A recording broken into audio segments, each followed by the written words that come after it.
Hey everybody, Lisa Piscini here, Interdimensional 5D. If you go to sleep at night and you think you wake up at like 2 or 3 and you've done something, more than likely you have.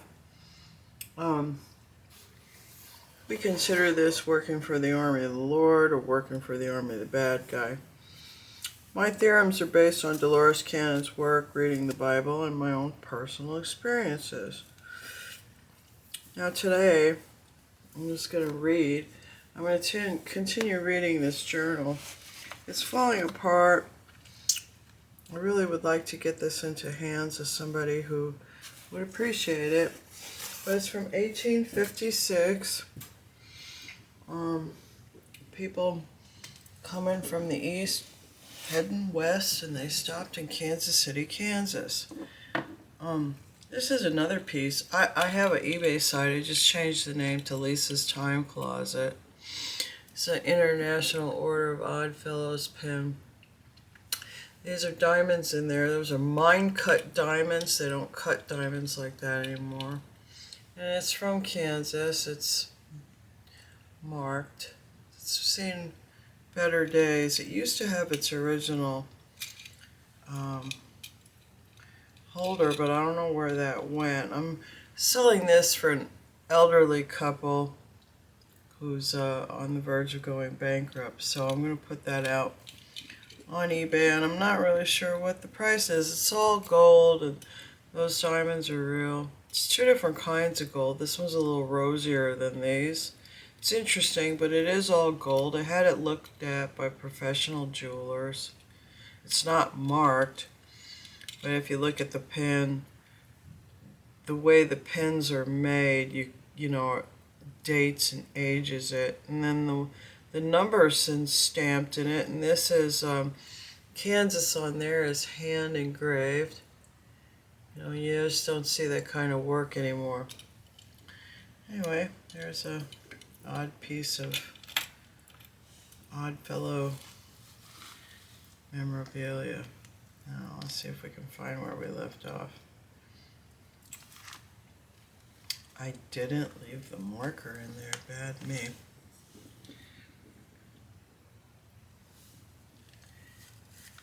Let's see.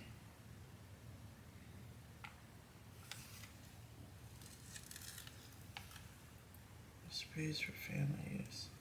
We did do chapped hands.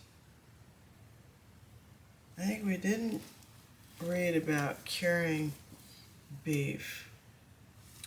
Recipe for curing beef or pork. To 1 gallon of water, take 1.5 pounds of salt, half pounds of sugar, half an ounce of saltpeter. In this ratio, the pickle to be increased to any quantity desired. Let these be boiled together until all the dirt from the salt and sugar, which will not be little, rises to the top and is skimmed off. Then throw it into a large tub to cool, and when perfectly cold, pour it over your beef or pork to remain the usual time, say 3 or 4 weeks. The meat must be well covered with the pickle and should not be put down for at least 2 days after killing, during which time it should be slightly sprinkled with saltpeter. To preserve bees from moths, take some indigo, reduced to a fine powder, and place it at the mouth of the hive, so that the bee must pass over it to enter. A portion will adhere to his feet and be carried in. The indigo will be agreeable to the bee, but poisonous to the moth. Chapped hands. These are very common. Cold weather chills the surface of the skin and prevents a free circulation of the blood and consequent warmth, and thus induces or aggravates the difficulty of one of the primary causes of chapping or cracking of the skin is the action of soap. The alkali in this eats away the cuticle or enter the skin and thus destroys the natural covering. In cold weather especially, the hands should always be thoroughly rinsed in clean water after washing them with soap. It will be found highly beneficial to wash the skin in a weak solution of vinegar and water after using soap, and then rinse in clean water. The acetic acid of the vinegar neutralizes the alkali in the soap and prevents the further action upon the skin, which will take place if the slightest amount of soapy water be left on the hands when they are dried with a towel. Now, I'm going to hold that up in case you can get a snapshot of it. Okay. It is said that a roasted onion bound upon the wrist on the pulse will stop the most invertebrate toothache. Mullein leaves. To dye brown. For 3 pounds, take 1 pound of camwood, ½ pound fustic, ½ pound extract of logwood. Boil 20 minutes with the goods, then add ½ pound of sulfur, copper, and boil 25 minutes, and it is done. To dye blue, for 3 pounds, take 3 ounces of chemic. Boil it with the goods 5 minutes, and it is done. Or equal quantities of indigo and madder make a pretty blue. To dye green, for 3 pounds of goods, take 1 pound of fustic. Boil 5 minutes, then add 3 ounces of alum and 2 ounces of chemic. Put in the goods, boil 5 minutes, and it is done. You can vary the color by using more or less chemic. To dye yellow, for 3 pounds of goods, take ½ pound of turmeric, boil 5 minutes, then add 3 ounces of alum, ½ an ounce of muriate of tin. Put in the goods, boil 10 minutes, and it is done. To dye red, for each pound of goods, take 1 ounce of cochineal, 1 ounce of muriate tin, and a small portion of cream of tartar. Put it in the water with goods, boil 10 minutes. The color can be varied by using more or less muriate of tin. To dye orange, for 3 pounds of goods, take 4 ounces of fustic, 1/2 ounce of cochineal, 1/8 ounce of cream of tartar, 1/2 ounce of muriatic tin, 1 ounce alum, and boil 10 minutes, and it is done. There you go, how to make colors. Now, here, I'll hold this up in case you want to see if you can snapshot it. I'm sorry, the light's not even.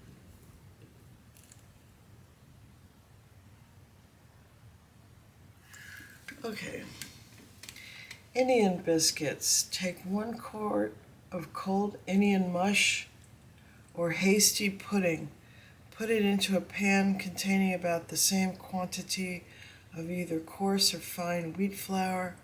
Add milk or sweet cream sufficient to make mush thin, say ½ pint, and then mix the flour and make up into biscuits as soft as you can.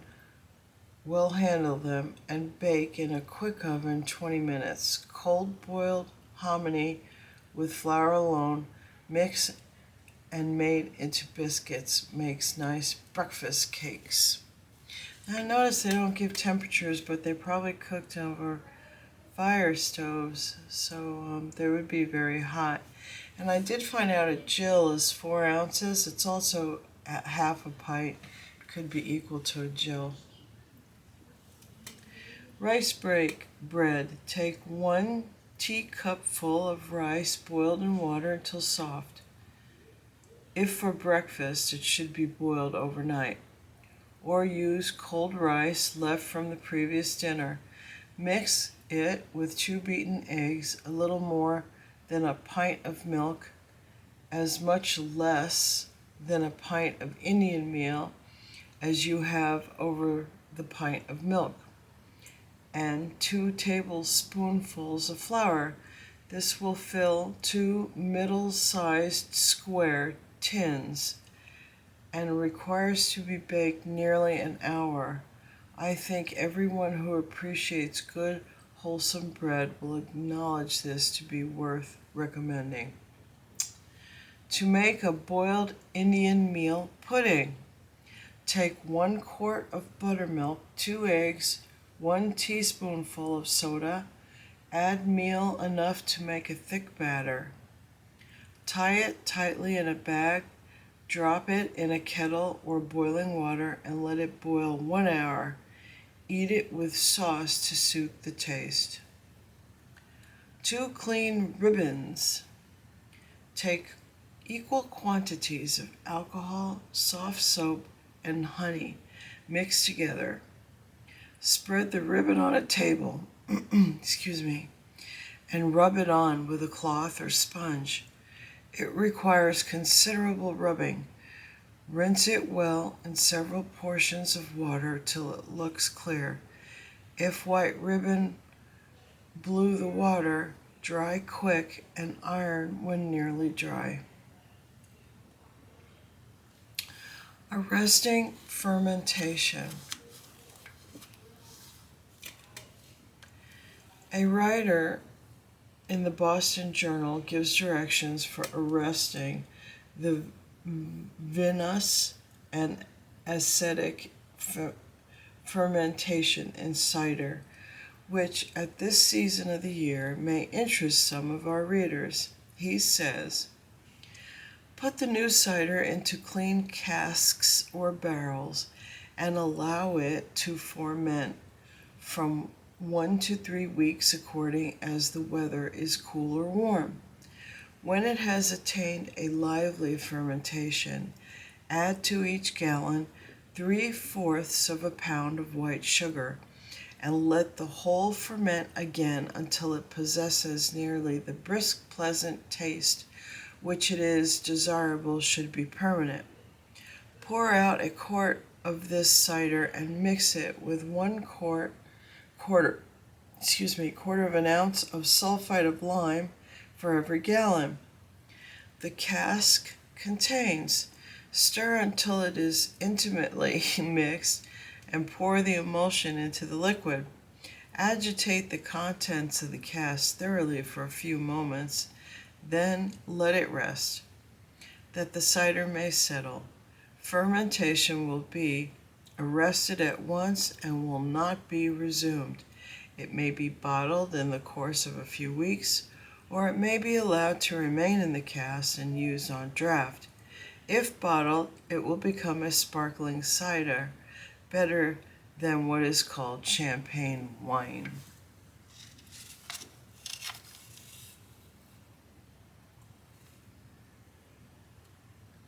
Drying pumpkins and making pies.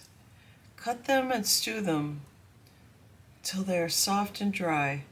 Pound and strain them through a colander, they have it, Cullender.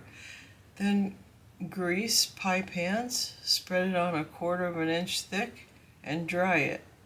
Roll it up and put it away in a tight box or bag from the insects. Each one of these rolls will make a pie. It is very easy now to make a pie. Put it in sweet milk and let it soak about 2 hours. Put in an egg, a tablespoonful of sugar, a teaspoonful of ginger, and 1 of allspice. And if you are lovers of pumpkin pie, as we are, you will pronounce it good. Cream nectar recipe. Take 2 pounds of refined sugar, 4 ounces of tartaric acid, 4 quarts of water. When warm, add the whites of 4 eggs beaten to a froth. Be careful not to let it come to a boil. When cool, strain it and add a teaspoonful of essence of lemon to flavor. Directions for use. Take 2 tablespoonfuls of the above syrup to a glass, fill 2/3 full of water, and add a very small quantity of carbonate of soda and stir it until it effervesces. Drink immediately.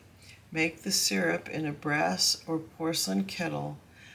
A gentleman who pronounces this the most delicious thing he ever drank gave $5 for the recipe. Bites and stings. A noted medical journal recommends all persons visiting the country to take with them a bottle of the spirits of hartshorn,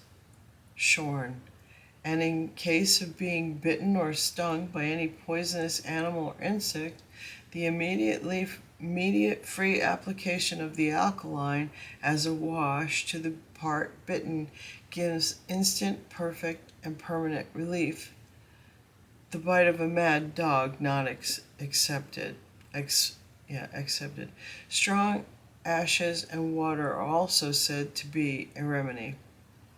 Preserving hams. After the hams are smoked, put them back into the brines from which they were taken. If it is in good condition, the hams will get no saltier, and if kept covered with the brine, neither the air nor the flies can touch them, and they will remain sweet and good until use. I am satisfied that the above recipe is worth more than the weight of this book in gold to all who use it. White lemon cakes. Rub well together 6 ounces of butter, 1 3/4 pounds of flour, add 1/4 pint of well-beaten eggs, 1 pound of pulverized sugar, 12 drops essence of lemon, 2 drachms carbonate of ammonia. The ingredients should be mixed into a paste with as little handling as possible. Rolled out about as thick as a silver dollar, cut into cakes, and baked on buttered tins with a gentle heat. Alum for hog cholera. Last May my hogs were attacked with hog cholera, and upon mentioning it to a friend, he spoke of a suggestion published in a Cincinnati paper advising the use of alum. I procured some, made a strong solution, all the water would bear, and drenched all I found with the disease upon them, and gave to the lot about 100 head a pound of pulverized alum in some mill feed each day for 2 weeks, by which time all remaining seemed healthy. Out of the 22 drenched with 1 pint of the solution to each, administered with the assistance of a rope behind the tusks and a horn with the small end sawed off, I lost 5 head, and with the exception of 2, the remaining 17 appeared to have entirely recovered to a healthy, thrifty condition. Some of those which have recovered were in the last stage, vomiting with the red blotches on the skin and bleeding at the nose, which I have always considered the last stage of the disease. The above is but little cost, and if it is successful, as with me, is well worth the trial. Bleeding at the nose. Extraordinary as it may appear, a piece of brown paper folded and placed between the upper lip and the gum will stop bleeding at the nose. Try it. That's interesting. Never heard of that one. Has anybody here ever heard of that one? Oh, my nose is bleeding, but let me put this piece of paper up on my lip. Let's see. Russian plan of making butter. The following is said to be the Russian plan for making butter. Put a kettle 1/3 full of water to boil. Immediately after milking, strain the milk into a tin vessel and put the vessel into the kettle on the boiling water. When the milk becomes scalding hot, taking care that it does not boil, pour it out into crocks or pans and set it away for the cream to rise in the usual manner. It is said that by this process the churning will not require over 20 minutes. To produce a fine gloss on shirt bosoms. We have often heard ladies expressing a desire to know by what process the fine gloss observable on new linens, shirt bosoms, etc., is produced, and in order to gratify them, we subjoin the following recipe for making gum arabic starch. Take 2 ounces of fine white gum arabic powder.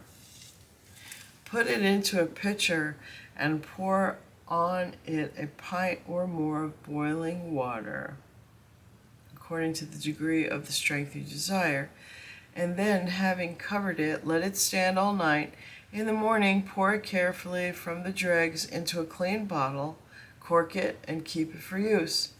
A tablespoonful of gum water, stir into a pint of starch that has been made in the usual manner, will give to lawns, either white or printed, a look of newness when nothing else can restore them after washing.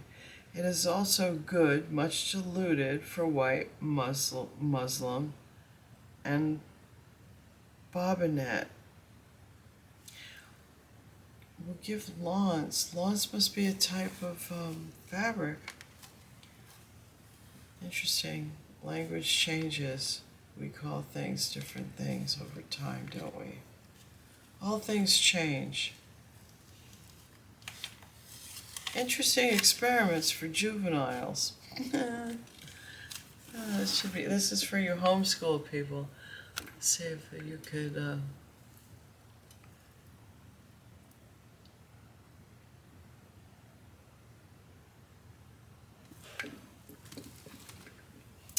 The disappearing dime. Provide yourself with a piece of Indian rubber cord about 12 inches long and a dime with a hole on the edge. Attach the dime to the cord with a piece of white sewing silk, and after having done this, sew the cord to your coat sleeve lining, but be very careful and ascertain that the end upon which the dime is attached does not extend lower than within 2 inches of the extreme end of the sleeve. When the coat is on, it is better to have the dime in the left arm sleeve. Having done this, bring down the dime with the right hand and place it between the thumb and the index finger of the left hand, and showing it to the company, tell them that you will give the coin to anyone present who will not let it slip away. You must then select one of the audience to whom you proffer the dime, and just as he is about to receive it, you must let it slip from between your fingers, and the contraction of the elastic cord will make the coin disappear up your sleeve, much to the astonishment of the person who thinks he is about to receive it. This feat can be varied by pretending to wrap the coin in a piece of paper or a handkerchief. Great care should be taken not to let any part of the cord be seen, as most surprising feats of legerdemain and its chief beauty consists in its extreme simplicity. The writer has frequently astonished a whole room full of company by the performance of this trick. Artificial fireballs. Put 30 grains of phosphorus into a bottle which contains 3 or 4 ounces of water. Place the vessel over a lamp and give it a boiling heat. Balls of fire will soon be seen to issue from the water, attended with the most beautiful coruscations. That's interesting. Substitute for fire. Put into a cup a lump of quicklime, fresh from the kiln. Pour water upon it and the heat will be very great. A pail full of quicklime, if dipped in water and shut closely in a box constructed for the purpose, will give out sufficient heat to warm a room, even in very cold weather. This is the source of steam vapor in theatrical representations. To tell a lady if she is in love, put into a vial some sulfuric ether, color it red with arKadia, and then saturate the tincture with spermaceti. This preparation is solid at 10 degrees above the freezing point and melts and boils at 20 degrees. Place the vial which contains it in a lady's hands and tell her that if in love, the solid mass will dissolve. In a few minutes, the substance will become fluid. To put an egg in a bottle. Soak the egg in strong vinegar until its shell becomes soft, when it may be extended lengthwise without breaking. Then put it through the neck of a small bottle, and by pouring cold water upon it, it will speedily resume its former figure and hardness. Should the vinegar not be strong enough to soften the shell sufficiently, add a little strong acetic acid. To one not acquainted with this trick, it is inexplicable. To subtract 45 from 45 and leave 45 as a remainder, see below. To crystallize camphor. Dissolve camphor in spirits of wine, moderately heated until the spirit will not dissolve anymore. Pour some of the solution into a cold glass, and the camphor will instantly crystallize into beautiful tree-like forms. Spontaneous combustion. Mix a small quantity of chlorate of potassa with spirits of wine in a strong saucer. Add a little sulfuric acid, and an orange vapor will arise and burst into flame with a loud crackling sound.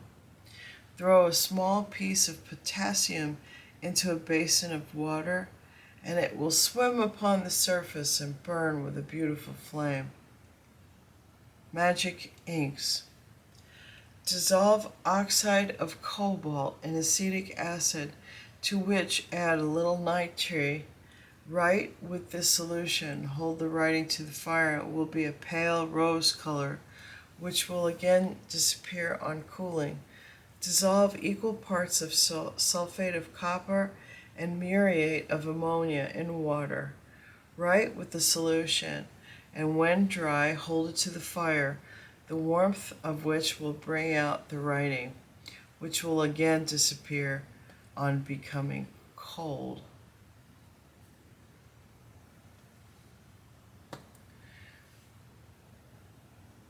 Dissolve in water a few grains of prussiate of potash. Write with this liquid, which is invisible when dry. Wash over with a dilute solution of iron, made by dissolving a nail in a little aqua fortis. A blue illegible writing is immediately apparent. Hold a red rose over the blue flame of a common match, and the color will be discharged. Whatever the fumes